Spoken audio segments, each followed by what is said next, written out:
Hello, everybody. Dr. Rick Wallace here, dropping in on you. Hope everybody is having an awesome day. As for me, I'm doing great. Still healing from that sinus infection, so my voice is still not 100%, but I am definitely doing better. Thanks for the prayers and the well wishes. Before I get started, I want to remind you that we are still in the midst of a fundraiser for Black Men Lead, our Rite of Passage initiative, and our wraparound services for young Black males ages 4 to 30.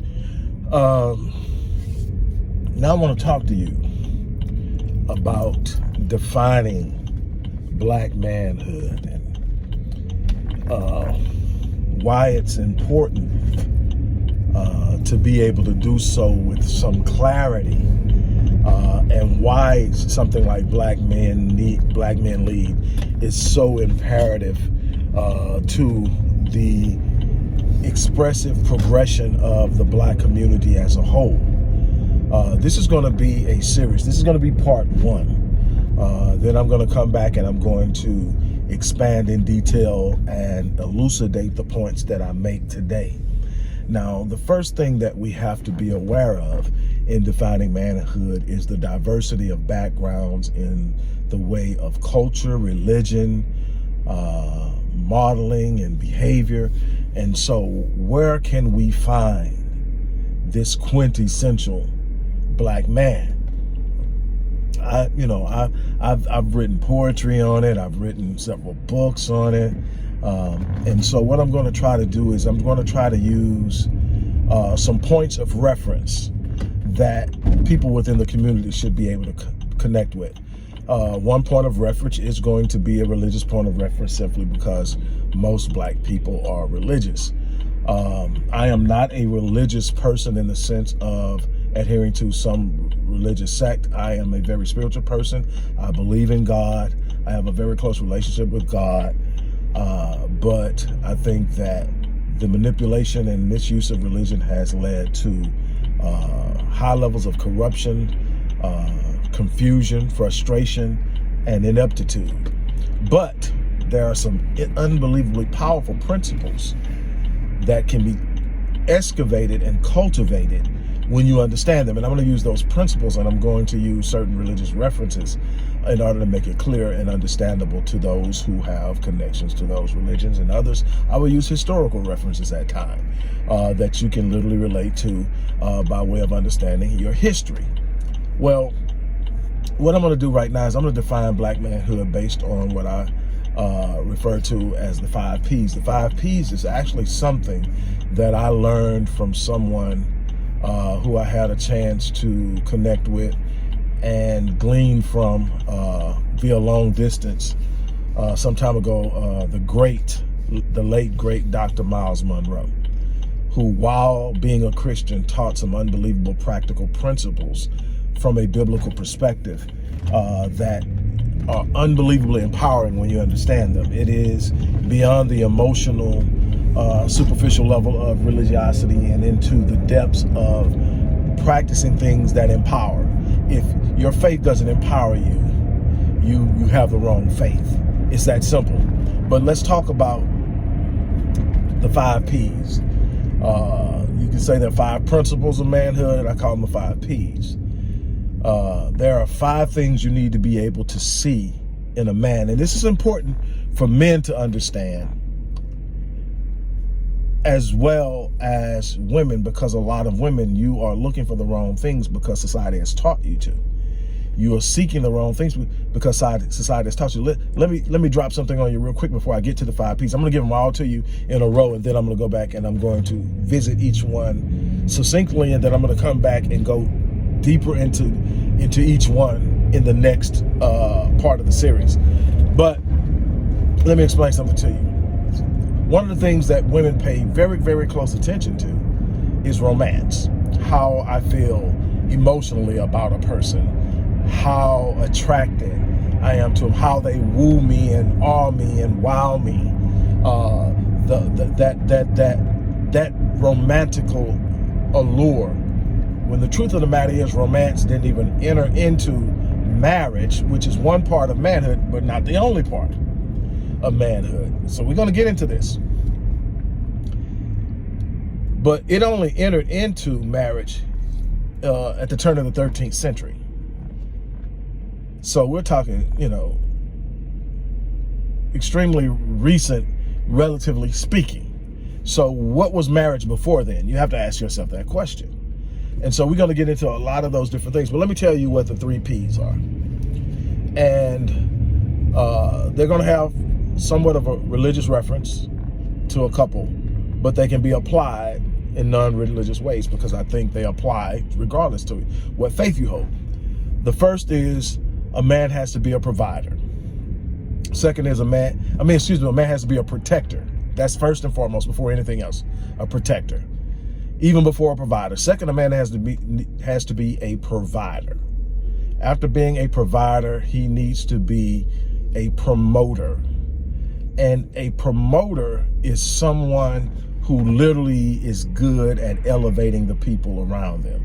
In other words, he uses himself to make them look good. He uses himself to put them in higher places, to elevate their self-esteem, to elevate their vision, but also to elevate them in front of other people, to present them well above other people. He is the force behind how well they do. He is the promoter. Okay, so after you have the protector, you have the provider, you have the promoter, the next thing you have to have is a priest. And when I say priest, I mean it in the sense of being a spiritual elevator by being the direct and the primary source of connectivity to the divine. In Christianity, that's the man that's going to pray for his house. That's the man that's going to consistently go before God for his wife and his children. That's the man that's going to be led by his connection to God. If we're talking about other faiths, we're still talking about the spiritual connection and the primary source. A lot of people think that's the woman, but it should be the man. I'm going to talk about why that's important. We don't have priests in the home. And what happens is when there's no priest in the home, there's an absence that creates a void and a vacuum. And there is a problem. But so then he must be a priest, but he also must be, and the 5th P is prophet. And I don't mean prophet in the way of preaching. I don't mean I mean a prophet in that he is so connected to the divine source that he becomes the person who speaks destiny into the lives of the people that he's responsible for. He is the source of the divine connectivity. Everything flows through him. We see it all the time, men talking about women being submissive, but not understanding the dynamic of submission and what submission really means, and that it is not a form of acquiescence and subservience, but a willingness to follow and be led. But there has to be a level of trust. Well, in order to create a level of trust, you need to be a protector, you need to be a provider, you need to be a promoter, you need to be a priest, and you need to be a prophet. There needs to be those preferences. And you have to grow in these things. You don't just sit up one day and say you're those things, and you are. You have to grow at those things. You need to have that. These are core foundations. These are non-negotiables. These aren't something, well, I like that one, but I don't like this one. They have to be there. And so in being a protector, that's the first and foremost. Before a man can be a provider, he needs to be a protector. Why? Because there may be a time that you lose your job. There may be a time that your business takes a hit. There may be a time that your ability to provide in certain areas may be compromised temporarily. But the one thing that you can always do is protect. You can always sit up and say, not on my watch. You can always sit up and say, you're not going to do this to my daughter, to my son, to my wife. You can always say this. And we have to understand that in this form of protector, this isn't just about protecting the wife. This is about protecting the home. So in protecting the home, I'm going to do it in a number of different ways. Number one is by fulfilling all 5 Ps. I am a protector. Because when I am protecting, when I am providing, when I am promoting, when I am praying, when I am prophesying and speaking over the lives of my children, I am also protecting.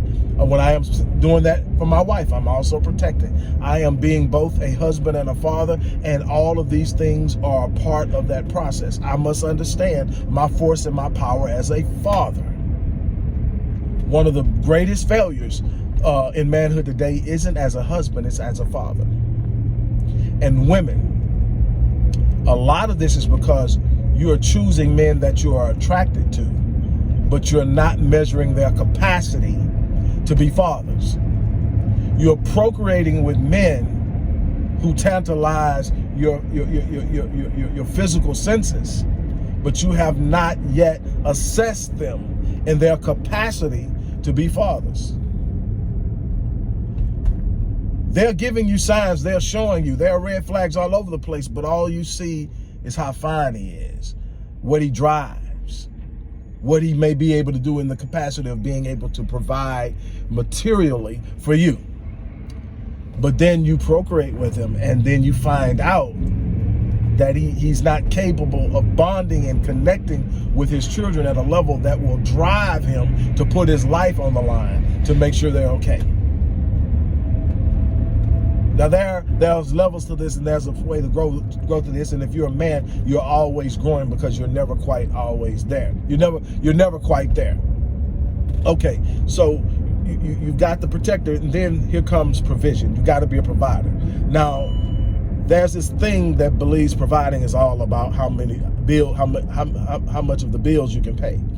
Providing goes far beyond material provision. Should you be able to provide to the extent? Yes. I am a firm believer that you can be a provider and not be the sole provider provision-wise in the sense of paying the bills. You may actually have a woman, and that's one of the reasons why you have so many people that are intimidated by women who make more than them, because they're automatically assumed not to be a man because the woman earns more. No. Here's the first thing. You need to be able to lead a woman in a way that your income should be enough. And her working is voluntarily. It's voluntary. What does that mean? And most men who have a consistent job can get close to this. Now, here's the problem. Most women don't want to live at the level that the man can provide. So then comes the pressure to provide the lifestyle I want. Now, the problem is provision is not based on providing a woman with everything she wants. It's in meeting her needs. Because we live in a materialistic society, a consumer-driven society, where women want more and more and more and more and more every year. And the expectations of men to be able to provide all of those wants is statistically unrealistic based off of what the average man makes. I earn more than the average man, and I can't give these women everything they want.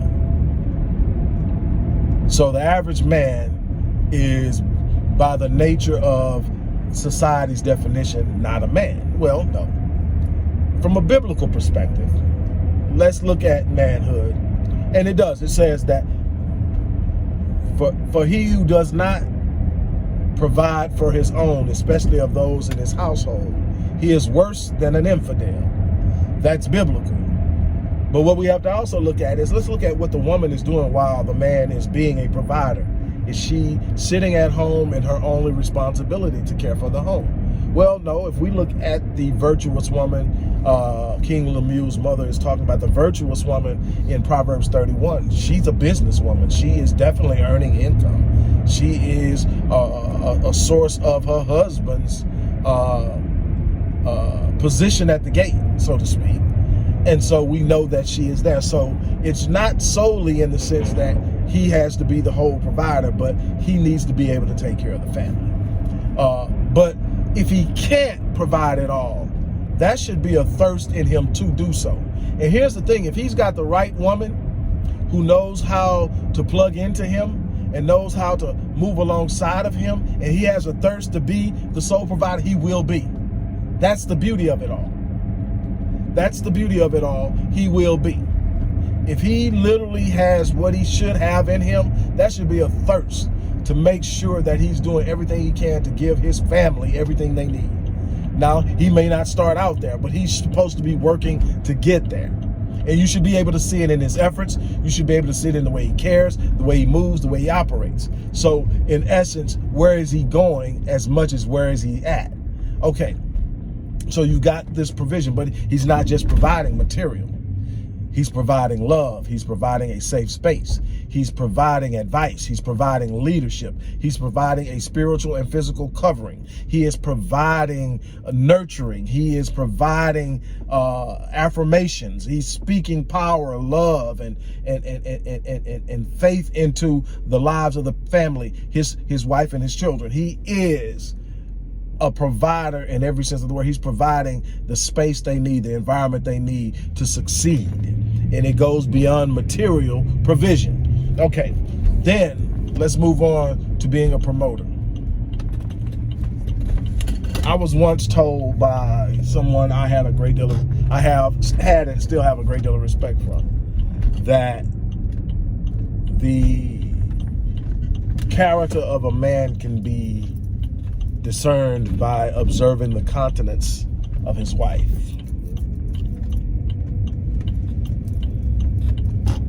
In other words, you can tell a lot about a man by looking in the face of his wife when his name is mentioned, when he walks into a room that she's in, and so forth. I want you to understand that a part of being a man is lifting, it's edifying, it's saying I believe in you, it's saying you're doing a great job, it's saying that I love the way you do this, it's promoting the kids, it's sitting up saying I believe in you. How many times are you telling your son you're proud of him? How many times are you telling your daughter how beautiful she is? How many times are you uplifting? I mean, that's so important. You've got to promote them, you've got to lift them up, you've got to talk about how proud you are. And as much as you tell them how proud you are, be sure that you acknowledge it when other people are around, how proud you are. Edify them in public, lift them up in public, speak good of them in public. And this isn't based on a demand for perfection, for them to do everything the way you want them to do it, because you can't do everything the way they want you to do it. It's about them literally walking in their best person that they can be in, and you facilitating that, and then you celebrating that with them through acknowledging how proud you are, acknowledging the progress, speaking on the progress, and all of that. And then being a priest. And being a priest is not what most people think. You know, it's not the hooping and the hollowing prayers. It's the taking of the problems to the source. And when you realize that you are connected and a part of the source, that the mind of God resides in you, that the divine resides in you, that you literally have an unbelievable amount of power to move. This is about harmonizing it and bringing it before God. This is about conversations I have with God before God. God, cover my wife as she goes out into this world. Cover my children. Then being very specific about things you know each one of them need, and being in direct relationship and in communication with the Most High, and saying, hey, this is what I need from you. Hey, this needs to be taken care of by this day. I don't want her concerned or worried about this happening. I want to be able to take care of that. Empower me. Give me the answer. Give me the solution. Give me this. Give me what I need to be everything that my family needs me to be.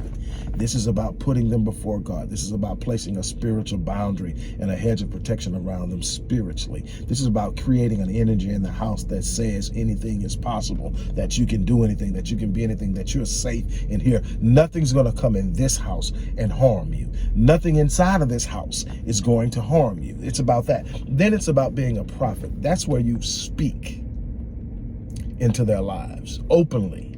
That's where you declare with great specificity the endless and boundless things that they will do that will change their lives and the lives of other people.